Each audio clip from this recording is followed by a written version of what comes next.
It's an inside job. Oh. So, So what do you think there's a motive behind these things? I don't think well, probably. What do you think it is? I don't know, but it isn't good. I think. Look, I think we're looking at a world where, and this is in the next film I'm going to do. I'm going to try and tackle this question: that there are big realms, spiritual realms.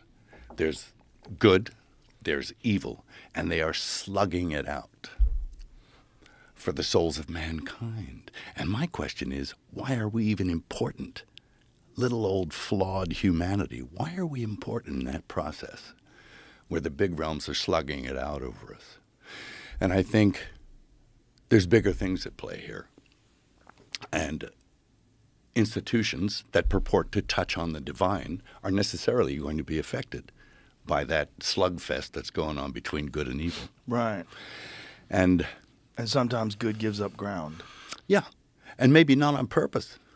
You know, Yeah. maybe there's some deception involved or self-deception. Right. Co-opted. Like every morning when I wake up, I actually pray that I don't deceive myself.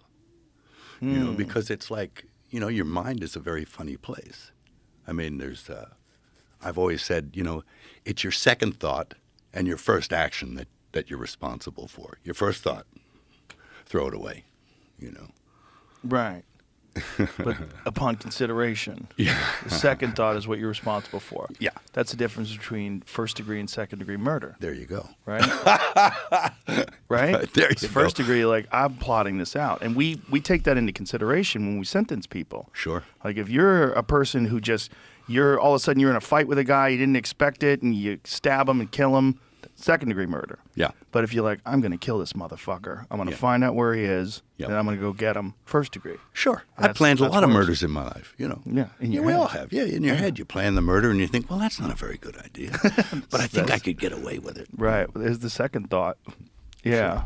That is interesting that we take that into consideration. Yeah. That we do. Like, if you've had time to think about it, you're a different kind of person than person that acts in the act. Sure. Yeah. You're in your animal act of brain. passion. Yes. And I found this out. I actually spent a long time in my animal brain, which is a very horrible place to be. And When you say that, what do you mean by you've spent a long time in your animal brain? you're in flight or fight Right. all the time. You don't even sleep. It's like really not a good place to be. And if anybody looks at you the wrong way, you want to bite them. Yeah. And sometimes you say and do things that are socially unacceptable. And, you know, I went and got a brain scan by this guy called Daniel Amen, who's this brain guy. He's against all psych meds and stuff, but he thinks like, let me have a look at your brain. And he put a radioactive tracer in me Whoa. and to photograph my brain. He Right, works with a lot MRI, of, right? Yeah, he works with a lot of football players and guys who've Okay. had brain injuries. Man, it's thirsty in here. But so he looked at my brain and he was like, and he opens the file and I'm in there with the guy and he looks up and he goes, "Are you okay?" And he goes, first he went like this. And I said, "What?" And he went, "Are you okay?" Like that. And I said, "Yeah, I think so." And he came over and he sat next to me, but very slowly and cautiously. And he says, "No, you're not." And I said, "What do you mean?" He says, "You got the worst case of PTSD I have ever seen." And I said, "You mean like even worse than guys in war and shit like that?" And he goes, "Yeah." And he says, "You're not okay."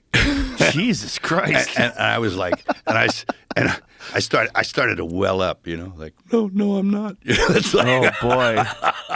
and it was, he had a very miraculous and great remedy for it, which was to eat a bunch of fish oil, vitamin B complex, and get into a hyperbaric chamber for 40 sessions. But make sure you do at least 2 or 3 a week. Ah. It fixed my head. Really? Yeah, it got me out of that wacky place, you know? So it was something to do with nutrition and oxygen and Yeah. And your brain is neuroplasticity. He explained neuroplasticity to me and how, okay, you could get brain damage and like holes in your head and all, you know, concussion. I used to play rugby. You know, and I've been knocked out on the field a couple of times, you know. That explains a lot. You know. Yeah. And so it actually, you can actually heal the holes in your head. It looked like Swiss cheese in there. It's like horrible. There's a lot of these football players get like that too. The poor guys, I mean, they get depressed and they, Oh yeah. Hormonal imbalance, pituitary glands fucked up. Oh yeah, yeah, They're absolutely. not producing testosterone or human growth hormone correctly. That's correct. Yeah, depression, low energy. Yep. Irritability. Irritability, you want to kill somebody. You know, it's like terrible Yeah. thing, you know. And it's just not socially acceptable. Plus, I don't want to go to prison. Yeah. So. Well, the rugby, I bet that's a giant factor. Yeah, I played from like 13 to probably in my late teens, and you get knocked around a little 100%. bit. Yeah. Yeah, there's no ifs, ands, or buts about that. No helmet, no, you know. Well, people don't realize, like, even shots to the chest cause brain damage. Oh, yeah. Yeah, that's what people are realizing now. Yeah, sure. You know? I mean, you know, and like I'm addicted to the UFC, right? I love it. But I know that these guys are, I feel kind of sorry for them. I do as well. Yeah. And one of the guys, I knew one of the guys fairly well. And usually I'm pretty immune to like, but like he was in there and he was fighting against Volkanovski. It was Brian Ortega. And he was getting his ass handed to him in one fight. He almost got him a couple of times, but like. Yeah, he almost submitted him twice. Yeah, I know. But because I knew Brian, it was like my son was in there. Right. I almost started crying. I was like, and it got to me. I was like, I should probably feel like this about all these guys, but I don't know them as well. It becomes a problem for me when I'm friends with a guy, and then also I see when they're on the tail end of their career and they can't take shots anymore. And then when you talk to them, you recognize the speech patterns are slurring. Mm-hmm. Yeah. Yeah, I met Muhammad Ali when he was in a chair, you know. Oof. And man, I don't know if I could even tell this story. What he said was so funny. But he was still in there, and he was still a little devil. And he was like, and he was still fucking with people. Of course. But it was like, I can't tell this story. You can't? No, man. Okay. Well, Yeah. Footnote it. Tell me later. I'll tell you later. It's funny. But it was my assistant, you know. Is what he said to my assistant. It was like so funny. And then he said it, and we all were like, whoa. And then I looked at him, and he was just laughing. He was laughing his ass off. So he was still all in there, but it was hard. I guess he had the damage of being punched. Yeah, it's trauma-related Parkinson's disease. Yes. Very common for fighters. Oh, my God. Oh, no. Yeah. Yeah. It's not good. No. I got knocked out when I was in a fight when I was like 20, and it was like knocked out. Like out. And it was, I woke up in the hospital. Not good. No. Well, a few of those will explain a lot. Yes, it does. Yeah.